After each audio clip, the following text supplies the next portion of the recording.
Hello Gecko people, welcome back to my channel. I know it's been a really long time since I uploaded a video and I really appreciate your patience with me.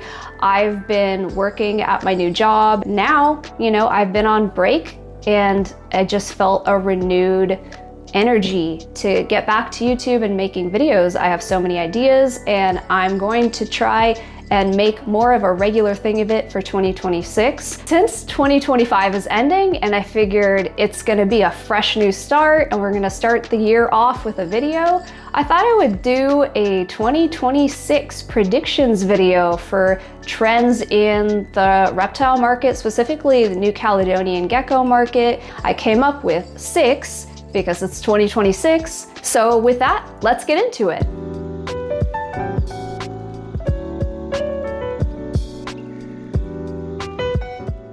Prediction number 1, Chahoua that have high color saturation will start to rise in value in the market. Here's why I think this. I know it's a bit optimistic considering the sort of situation with the market right now, especially with Chahoua. Right now, as we know, white collars, white on the body, these are the things that are valued above all else in Chahoua. The more white that you have on an animal usually correlates directly to how expensive it is. And then you have these animals with low white coverage that are, valued at a fraction of the price. You can have a $15,000 animal with a lot of white, and then you can have a $200 animal with no white.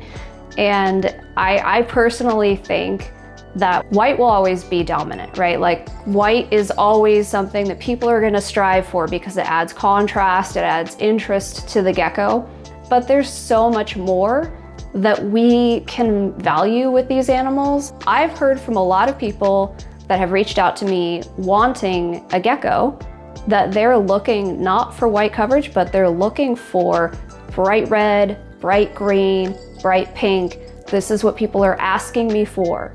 Not only that, but I know that there are breeders that are really passionate about these animals that have low white coverage, but lots and lots of vibrant color. What's interesting right now with the market, if you look at something like morph market, for example, there's the white collars, the really high-end stuff, and then there's kind of everything else. And it all gets kind of packed together in the bottom tier of pricing. So you can have 2 $600 animals. One is a low saturation animal with brown and tan, and another is a vibrant lime green animal. And people are going to start to value and list them at higher prices. And I think ultimately, if that happens, it would be a great thing for the species. So there's all of these tools that we have in our toolbox to make extraordinary animals. There's something to value with a high saturated animal. I mean, it glows. It takes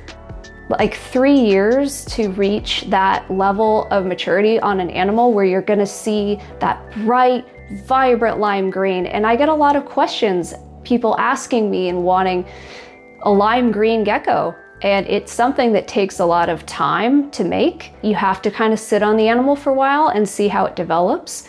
And because of those things, I think the value of lime green animals and vibrant red animals in particular are going to start going up because they're being compared directly to animals with more subdued colors that we also see at that exact same price point for that exact same age. The brighter animals are going to end up scooting up in value. So we'll see. You'll see if I'm wrong, but that is my first prediction for 2026. Prediction number 2. Chahoua will start to become more popular, with the average keeper especially. And I know this is very predictable coming from me, the person who's like a huge Chahoua enthusiast, right? But I truly believe it because the prices have come down. We're in a market that is on the downswing right now. But what that means is that there is an open door of opportunity for people to afford one of these animals that haven't been able to. Perhaps it isn't their first gecko, but it's something that they've wanted for a long time and they've been waiting for the right moment and the right price.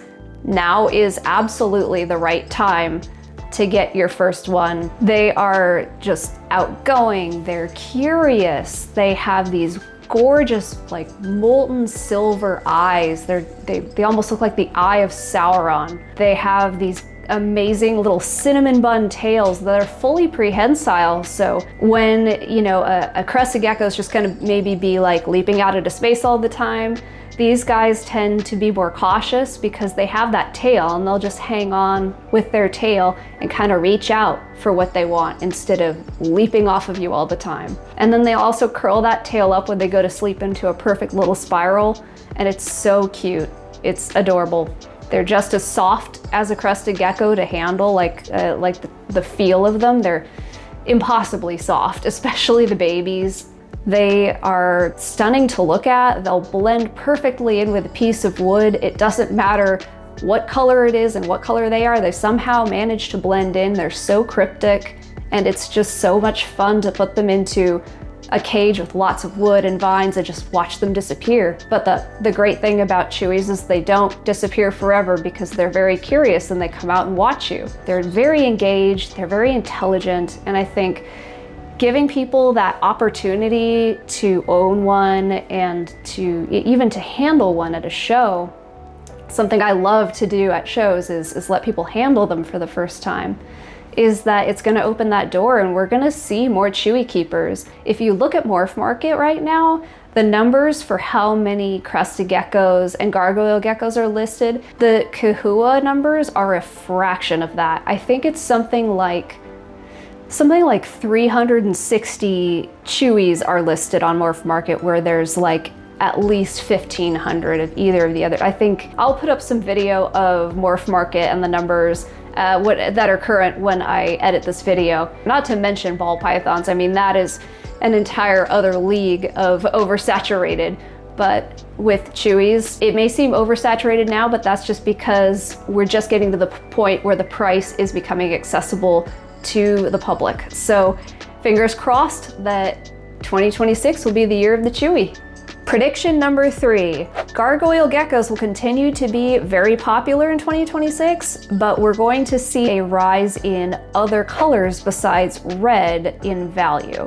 They're a new Caledonian gecko species, and they are not as popular as crested geckos, but they're definitely having a real moment in the market. Lots of people are looking for and buying high-end gargoyle geckos. Almost all of the high-end sales that you can see on Morph Market are reds. 6-stripe reds, anything with with eyebrows. That's the markings over the eyes where it's just starting to become so extreme that the red is starting to color all the way up to the face.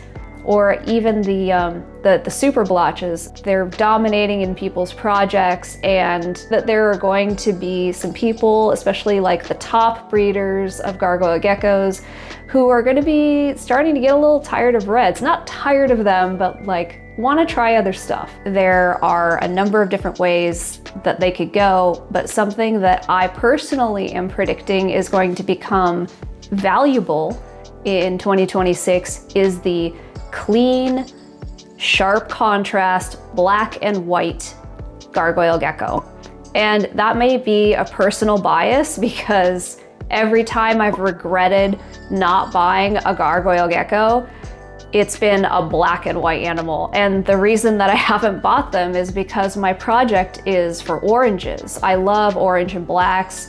I love that sort of Halloweenish coloring. I think they look striking.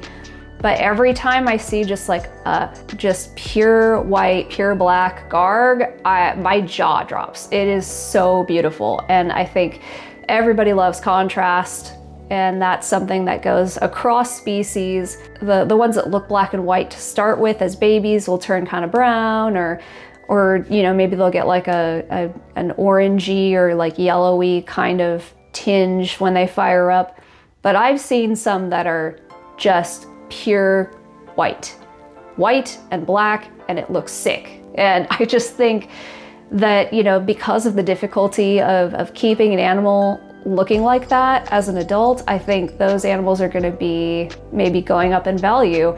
I looked at Morph Market to see if there was any, you know, possibility that I might be right with this one. Honestly, all I see in the top sales are the reds, but I'm hoping, I'm putting it out into the universe that black and white gargoyle geckos are gonna have a moment. I don't know, Bobby, are you hearing me? Tiki's Geckos, are you gonna make it happen? Prediction number 4, we're going to see a small but enthusiastic cult following of old school morphs in 2026. Back then, we pretty much had what we called patternless, which today we would call phantom, the phantom gene. There's flame, which was just pattern on the dorsum, on the back, and no pattern on the sides, maybe portholes. Harlequin, there's some pattern on the dorsum and there's pattern on the sides. And then there was tiger, brindle, and Dalmatian. And that was pretty much it. So later came things like pinstripes, extreme harlequins, and then of course we didn't have anything like lily white, axanthic, and leucistic. I mean, the morphs have exploded lately and people are very excited about morphs. It's way easier to get an extreme white animal these days because we have all of these things like lily white, which is almost like a shortcut to getting that white coverage in the animal. But also we've had lineages working towards that for years and years at this point. And so there's just more animals out there that have like full coverage. I've gone to shows and seen animals that have nothing but like a pinprick of base color left. And I have an animal like that I've created here. Her name is Raz Paz. I'll probably just show her in a little shot. While cream is always going to be incredibly popular, there's also a place for the pendulum kind of swinging the other direction. We might go back to seeing some of those like flames and harlequins, but with the refinement of today. We're starting to see certain other things become popular, like phantom lily whites. People have been doing these phantom lily white projects and creating animals that have lower white, but incredible contrast between the vibrant base color and the bright white cream. You've got the phantom gene muting the cream on the animal, and you've got the lily white fighting to make it more coverage of it. So then you get an animal that has explosions of little bits of white here and there. And it reminds me of a flame. It reminds me of that old school look. Phantom lily whites and also non-phantom, non-lily whites. I saw Altitude Exotics had posted like just a flame the other day and it looked incredible. It was like velvet black. It really let that black base shine because it was mostly black and then you just had this little strip of orange. Have any of you seen Brian Hu's tiger projects? Because if not, you should go check them out. It's a gene that really nobody valued that much. He believed in it and he worked on it and he refined it. He brought some incredible animals to flora fauna that I got to see in person as well. They blew other tigers out of the water. It just took refinement and working with them. There's that opening for other breeders to come in and do the same with other old school morphs. Prediction number 5, more crusty keepers are gonna get down and dirty with patterned dowels in 2026. The reason I say this is because, well, I'm one of them. I'm working with patterned Dalmatian project. The Dalmatian projects, the ones that people wanna work with are the phantom Dalmatians, because it creates a light and clear base color for those spots to lay on. If you get an animal that isn't phantom and you have spots on it, people will call it dirty because they're not trying to get spots on those animals. They're trying for a clean animal with no spots, just going for clean, and then spots pop up. You know, because spots can pop up in pretty much any project. They are infamous for this, and so breeders started calling them dirty. You know, that's a dirty Harley or whatever. You know, sometimes people are just like, I don't want to touch an animal with a single spot on it because it'll ruin my projects, right? So for a long time, animals without the phantom gene with Dalmatian spots were kind of regarded as lower value. Honestly, I've always liked them. Specifically, I've liked the ones with like lighter base colors like red or yellow or orange, because the cream with the spots and the base color Like it makes the animal look like a dessert with chocolate chips. I think it's a cool look, but it does need refinement. I've been talking with other breeders this year who are working also on patterned Super Dal projects. And I just started mine for the first time this breeding season. And I'm so excited to raise those babies up. I want everything on that animal. I want spots, I want cream, I want stripes, I want color. Just get everything on one animal. Some people are actually even, throwing lily white into their projects. I was watching a YouTube video the other day. I think it might have been flawless crested geckos, actually. Yeah, flawless, that's awesome. They were talking about their project for phantom super Dalmatian lily whites. Something that phantom generally does is mute the brightness of the color as well.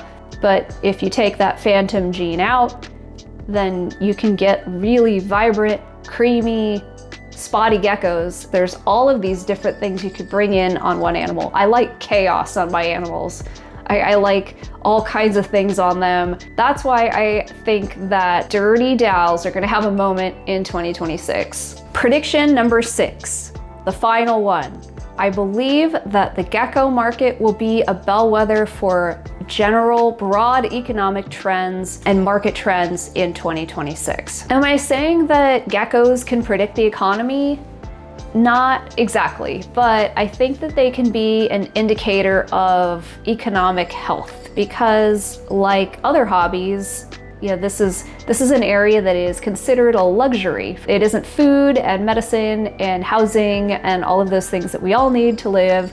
So yeah, there's going to be hits to literally every hobby. Generally speaking, hobbies are going to take a hit in times of economic uncertainty. During these times where they have to potentially save up for, hard times ahead.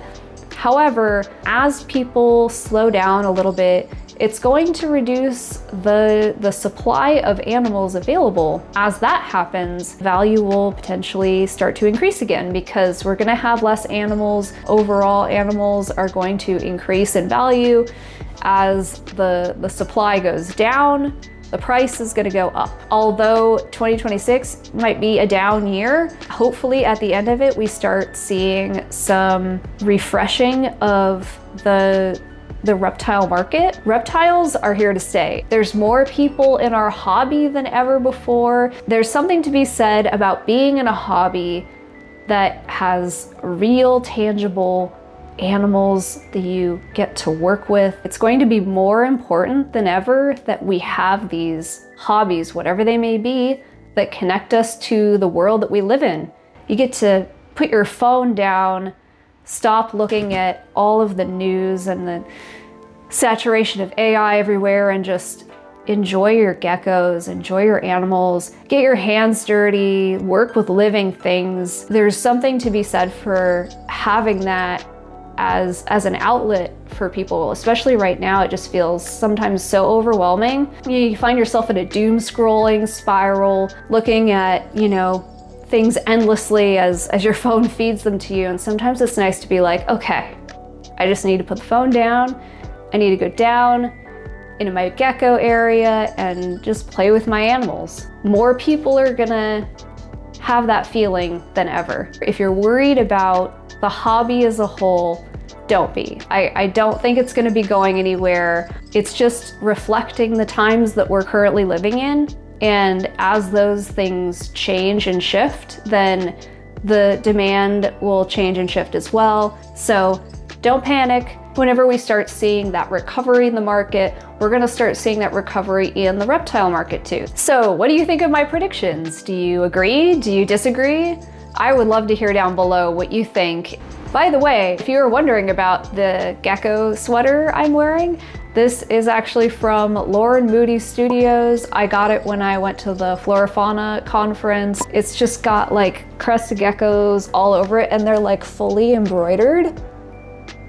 They're just so cool. I love the sweatshirt. It's my favorite, and I want more. So I just wanted to give her a shout out because I just realized I was wearing this cool sweater and thought people might want to know where it's from. Take care and have a happy new year, everybody. I will see you in the next one. Bye.